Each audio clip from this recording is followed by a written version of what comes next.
ये बात विपक्ष कह रहा था कि अगर नरेंद्र मोदी आ गए तीसरी बार तो उसके बाद इस देश में चुनाव नहीं होंगे, वो डिक्टेटर हो जाएंगे। कहा जाए जो नीतीश कुमार वैसे कुम्हार थे जो अपने हाथ से मटका बनाया और अपने हाथ से ही तोड़ के चले गए। जी, इंडी गठबंधन का निर्माण इन्होंने ही किया, बिल्कुल, और सबसे पहले छोड़ के यही चले गए। एक तो मुख्यमंत्री बनाने के लिए ये झमेला हो रहा है, दूसरा एक मुख्यमंत्री प्रधानमंत्री बनाने का तगमा लेकर के बैठा हुआ है, चाबी लेकर के बैठा हुआ है, और एक मुख्यमंत्री जो बनने जा रहा है उसके हाथ में चाबी है। पनोरमा ग्रुप, जो सोचता है वो करता है, आपके अपने सपनों का आशियाना।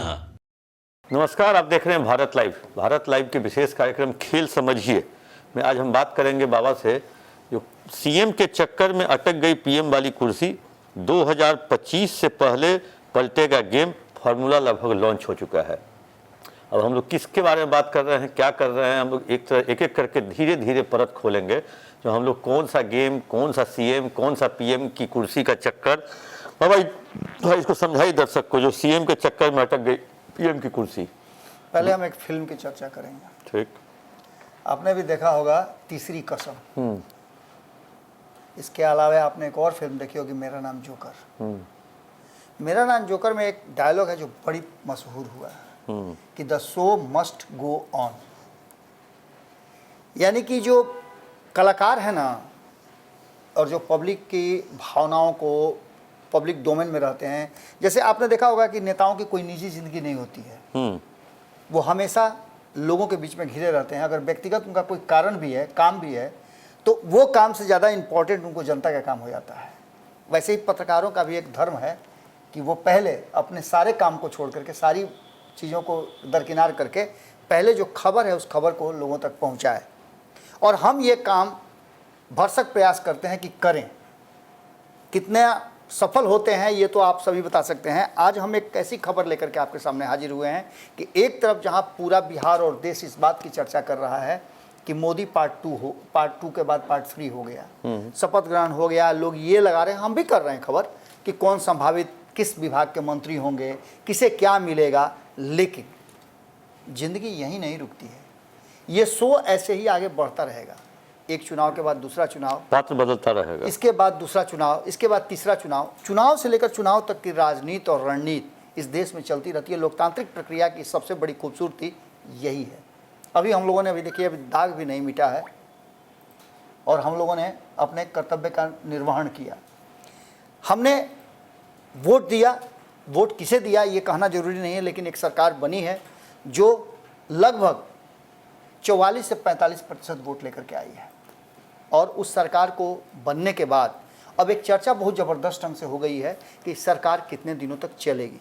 लेकिन चंदन जी, जिस बात की चर्चा ऑफ द रिकॉर्ड हम कर रहे थे और नमन जी से भी लंबी बातचीत हमारी हो रही थी कि क्या ये 2024 का चुनाव अंतिम चुनाव है, इसके बाद कोई चुनाव नहीं होगा? अरे आराम से होगा। ये बात हम थोड़े कह रहे हैं, ये बात विपक्ष कह रहा था कि अगर नरेंद्र मोदी आ गए तीसरी बार तो उसके बाद इस देश में चुनाव नहीं होंगे, वो डिक्टेटर हो जाएंगे।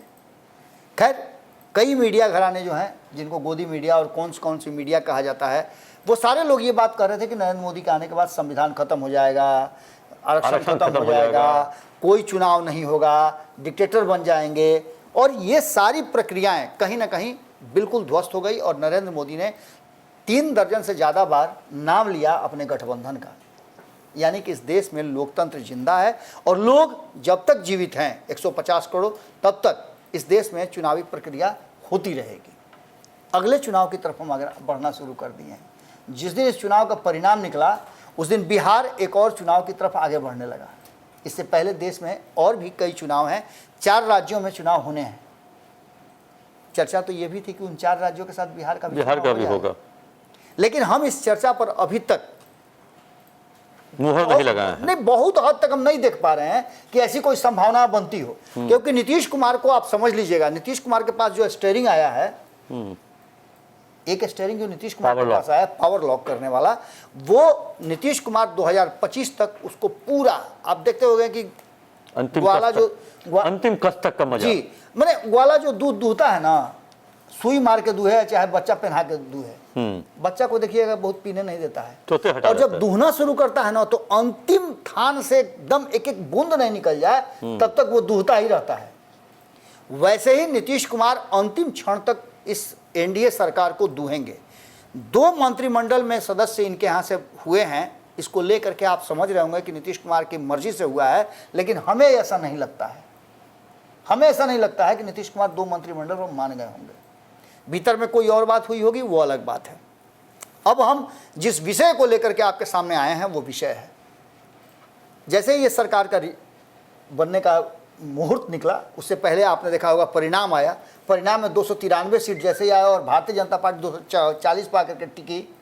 उसके बाद सबसे पहला फोन तथाकथित रूप से, हम ये नहीं जानते। नहीं आप पहले बाबा चर्चा कर दीजिए कल के केसी त्यागी के बयान का, वहीं से ये शुरुआत हुई है। मैं वहीं आ रहा हूँ। हाँ। मैं वहीं आ रहा हूँ कि हमने नहीं देखा है कि किसको फोन आया किसको नहीं आया है।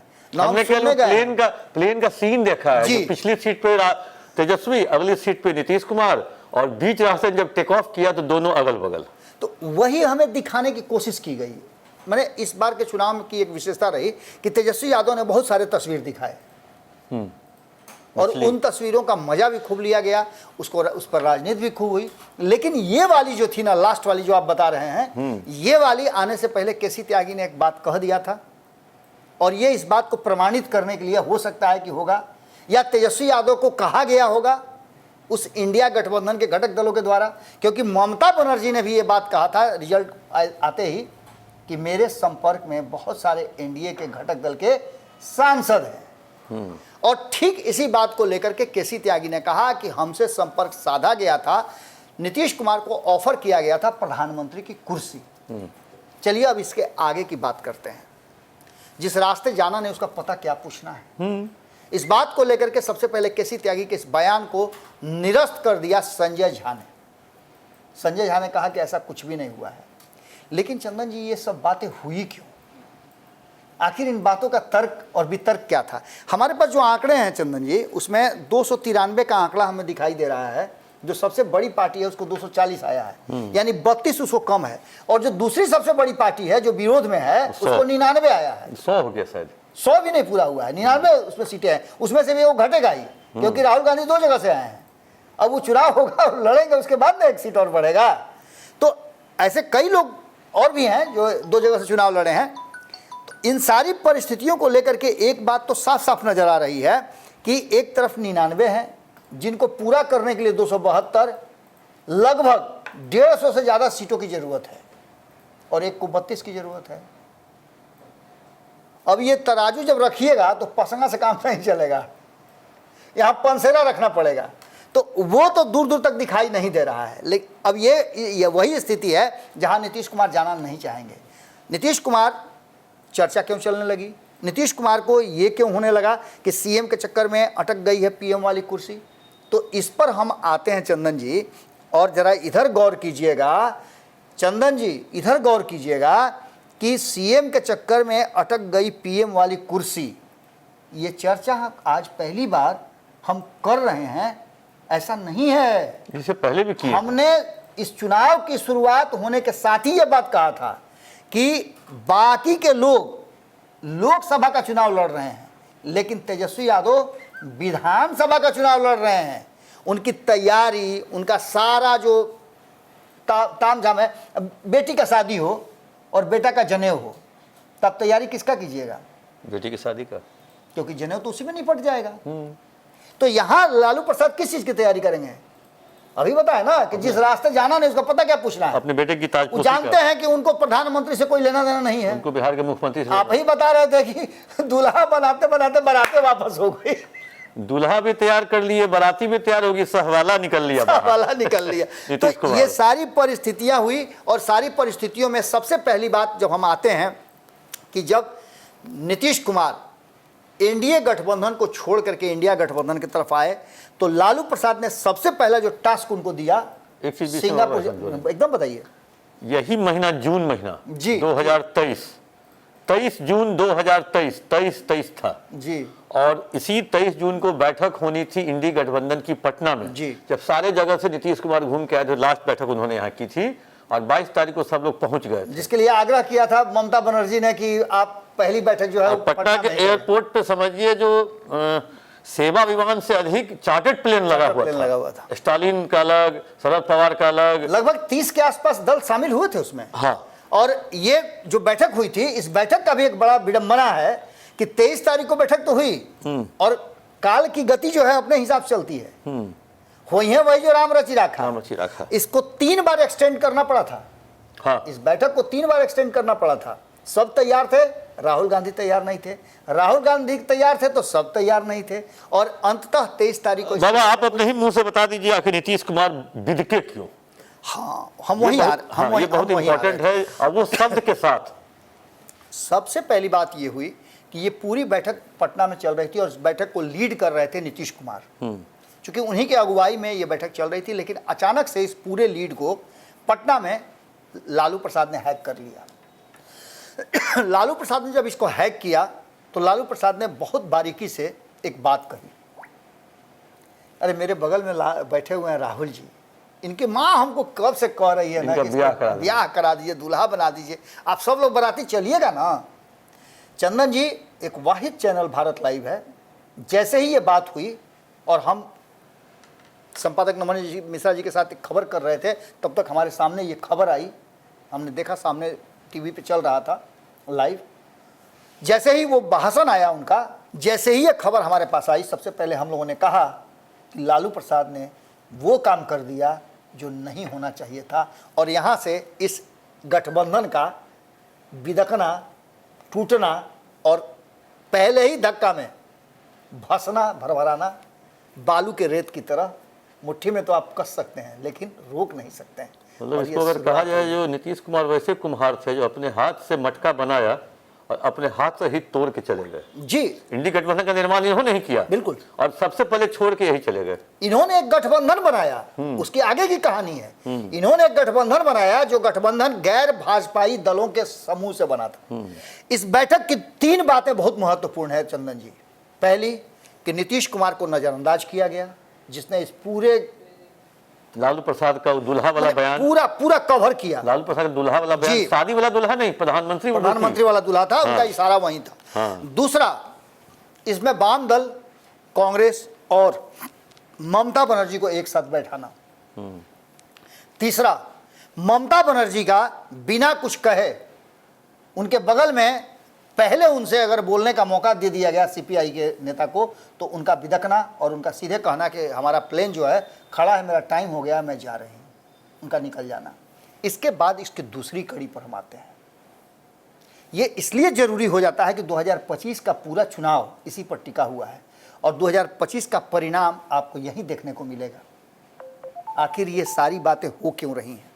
इन सभी चीज़ों को अगर बहुत बारीकी से और गौर से हम देखते हैं तो एक बात आपको साफ साफ नजर आ जाएगा कि जब यहाँ से बेंगलोर की तरफ यात्रा हुई, यहाँ से पहले हिमाचल तय किया गया, मौसम की खराबी के चलते बंगलोर शिफ्ट किया गया।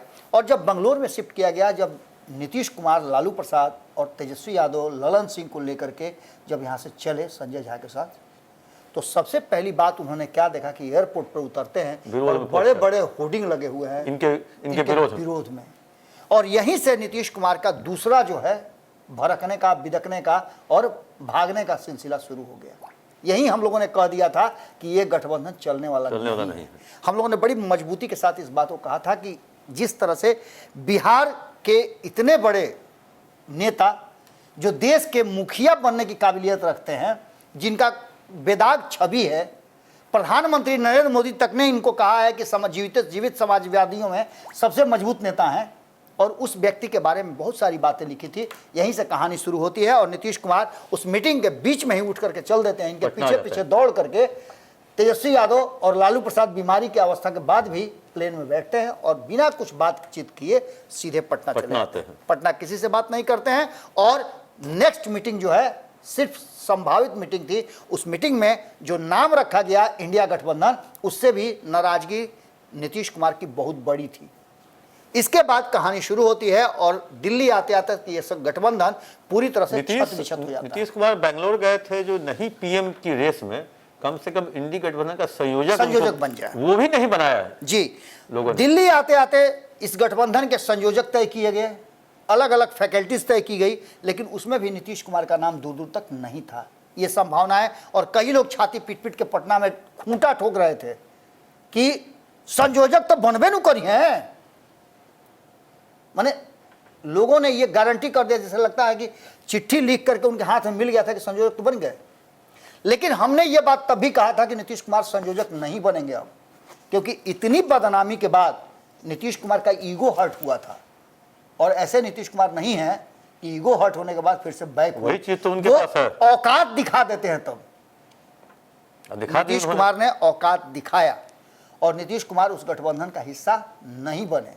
इसके बाद की कहानी शुरू होती है कि जिन लोगों ने इस तरह का ये पूरा स्वांग रचा, चाहे वो लालू प्रसाद हो, तेजस्वी यादव हो, या फिर अंडर एस्टिमेट करने वाली कांग्रेस हो, क्योंकि पटना की मीटिंग लालू प्रसाद ने हैक कर लिया, बेंगलोर की बैठक कांग्रेस ने हैक कर लिया, और फिर महाराष्ट्र में जो बैठक हुई उस बैठक को भी कांग्रेस और एनसीपी ने मिलकर के हैक कर लिया। जो महाविकास अघाड़ी था उसने हैक कर लिया और नीतीश कुमार वहां भी मुखदर्शी बने रह गए, जिसने पूरे सिनेरियो को बनाया, जिन्होंने पूरे गठबंधन को, जो गठबंधन किसी से नहीं बन रहा था। आपको याद होगा कि शरद पवार थक चुके थे, ममता बनर्जी थक चुकी थी, भी हट गई, ममता बनर्जी भी हट गई बाद में। इसके बाद केसीआर थक चुके थे, यहां तक कि सोनिया गांधी जो राष्ट्रीय पार्टी की सर्वे सर्वा है वो भी G20 बना करके थक गई थी और नीतीश कुमार ने इसको अंजाम दिया था।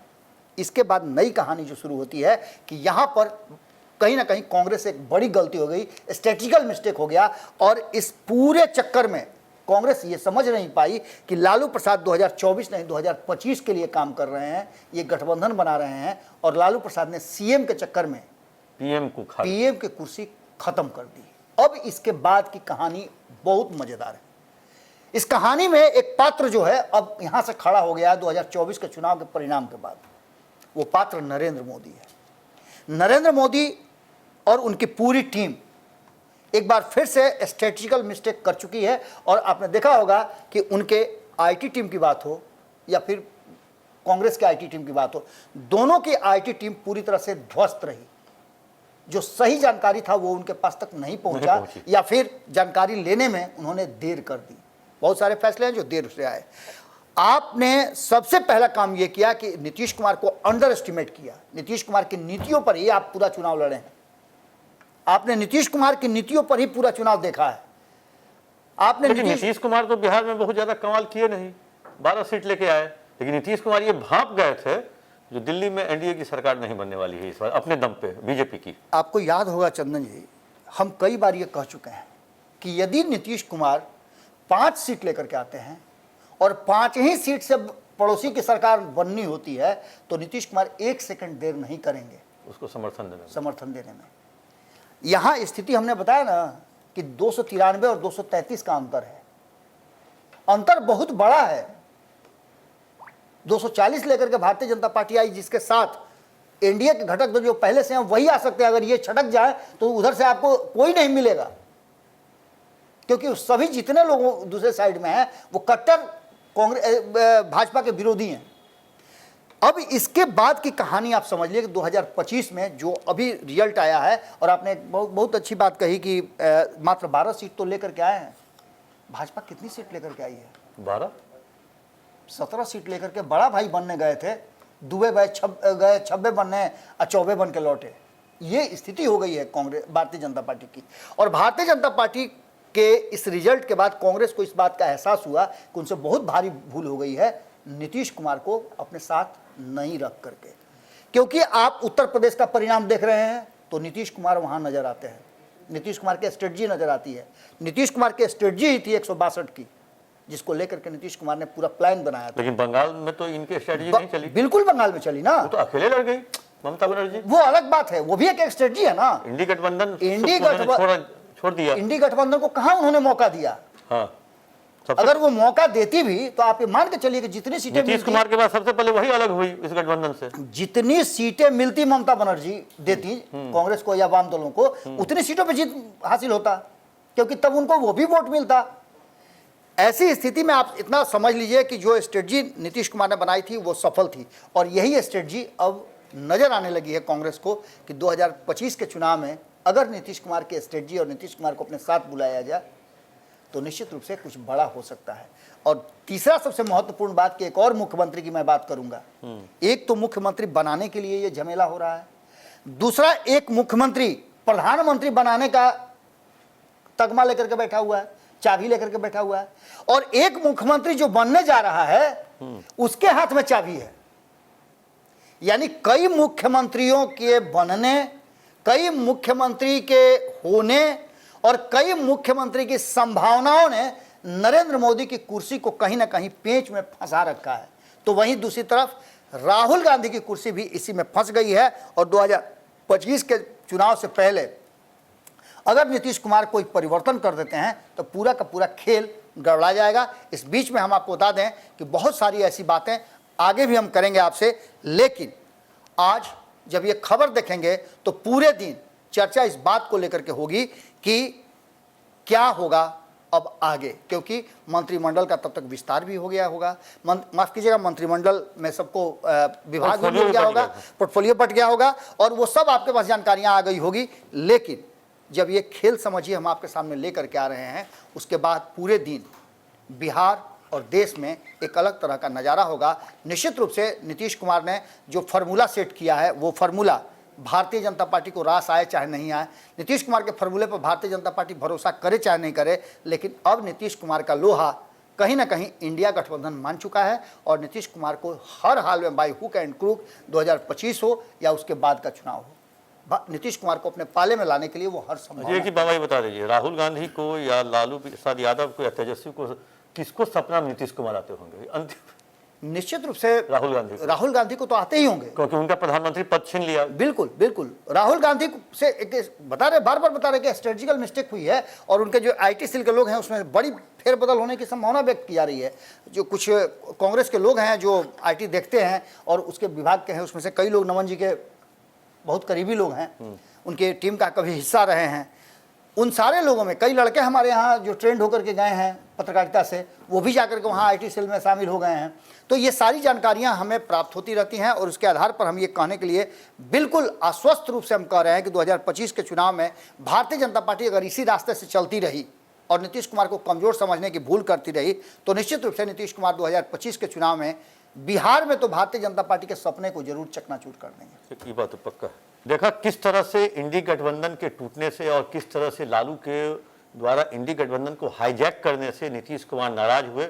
वैसे नीतीश कुमार ने बहुत प्रयास किया, महाराष्ट्र गए, बेंगलोर गए, दिल्ली गए, बंगाल गए, कहीं उन्होंने जोड़ने का प्रयास भी किया। और सबसे पहले याद होगा तेलंगाना के केसीआर आए थे नीतीश कुमार से मिलने के लिए। उस समय तेलंगाना के सीएम या कहें जो केसीआर को की बातों को तवज्जो नहीं दिया गया था। बाद में नीतीश कुमार को लगा जो उनकी बात में दम है, उसके आधार पर उन्होंने काम शुरू किया। लेकिन बीच में ही लालू प्रसाद यादव ने ऐसा खेल कर दिया जो नीतीश कुमार वहां से नाराज होकर आ गए एनडीए की तरफ फिर से। और देखे किस तरह एनडीए की सरकार। लेकिन एक चीज तो तय मान लीजिए, इधर जो चाहे बिहार में 18 साल से जिस तरफ नीतीश उसकी सरकार, अब केंद्र में भी ये साबित हो गया जिस तरफ नीतीश उसकी सरकार।